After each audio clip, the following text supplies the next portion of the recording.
कितने किलो 200 रुपये किलो 220। ये 200 रुपये किलो 220।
अच्छा तेन वाला कितने में आप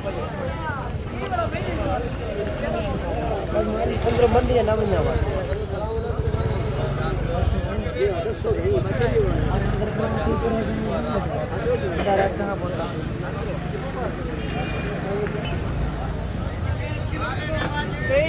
के प्यारे कितना पैसा मैं कदर पंजा नहीं तो मैं क्या बता किने कर दियो ना नहीं एक तो छापा बंदी बैठे ये देखो ये आओ रे आओ किया पैसा देखो